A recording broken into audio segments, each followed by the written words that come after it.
When I'm asked which way I like to read, usually I would say Braille, but I will deal with audiobooks because they're cheaper and more accessible and take up less room. But in the case of The Exorcist by Wiliam Peter Blatty, I hands down will always say the audiobook. Now, why, you may ask? It is because it is read by the author. This book review is not only about the book, but it's about the listening experience. On Audible, The Exorcist is available in unabridged form, and it is narrated by Wiliam Peter Blatty. And it's fantastic. This book is the basis for the classic horror film The Exorcist and was published in 1973, I believe, just before the movie came out. Wiliam Peter Blatty also wrote the screenplay for The Exorcist. And you can tell when you read this book that the actors basically had a modified version of the book when they did the movie. But I get off topic. This book follows the family, the McNeil family, and the events surrounding Reagan McNeil, who becomes possessed by a demon called Pazuzu, who is a demon of the southwest wind, as the book describes.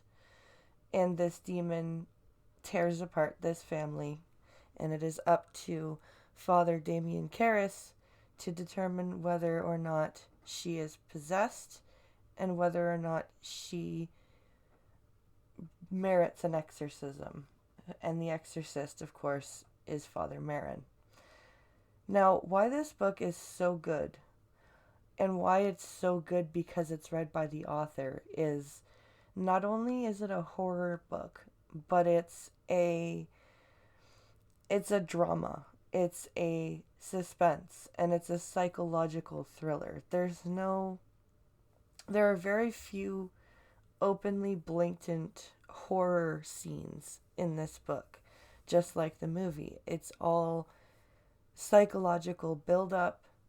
It's dealing with heavy topics like crisis of faith, a single mom having a crisis of career versus family, and how do I keep supporting my daughter while not ignoring her for my career.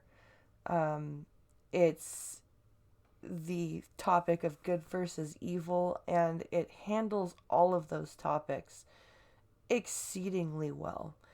And to hear the book read by the author adds an extra layer of this suspense, because he knows how it should sound when it's listened to. He knows the right cadence to put on the characters' voices. He knows how the demon should sound when it's talking to Father Karras versus when it's talking to Chris McNeil. He knows all of that. And to listen to such a heavy book that deals with such heavy issues, narrated by the person who wrote it, just adds an extra layer of emotion to it all. Especially when it gets to the climax, when we deal with the exorcism, when we deal with the battle between the priests, and it's so climactic, and yet nothing really fantastical is going on. Like, if you read, some of today's horror books, or if you look at some of today's horror movies, it's all gratuitous. But this is all very subtle, very, like, there are some very, very key scenes, like the crucifix scene, stuff like that are pretty wrenching. But for the most part, it is all anxiety. It's all suspense. And it's plays on the fear a mother has when they can't figure out what's wrong with their child, when specialists can't figure out what's wrong with their child, and the lengths that a mother will go to, or that any parent would go to find out what's wrong with their child and to fix what's wrong with their child.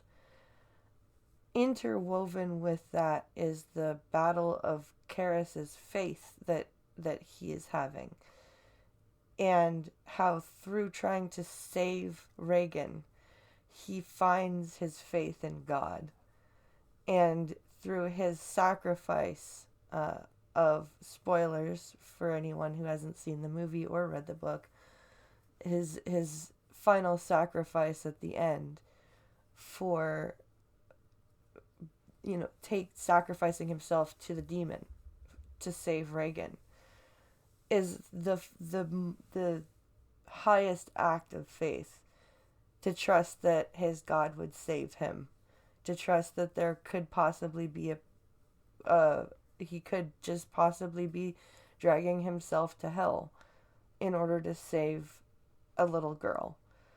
And the scene played out between his friend Father Joseph Dyer, which they have amazing dialogue all throughout this book, banter between friends. It's very natural.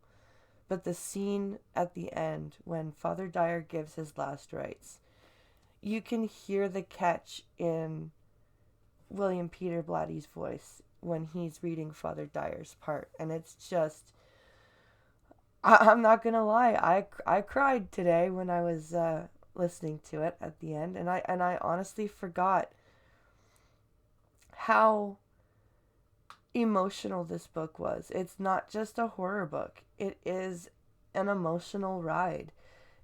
And it is a thought-provoking dive into religion versus medicine. And it's done well. It's done with style. It's done with respect, which is odd considering that its context and its matter contains a demon whose entire existence is to be disrespectful and blasphemous. And I think Wiliam Peter Blatty needs to be his book is highly underrated, I believe. If you are looking for a read this Halloween weekend and you have an Audible account, I would highly suggest downloading The Exorcist, narrated by Wiliam Peter Blatty, and giving it a listen.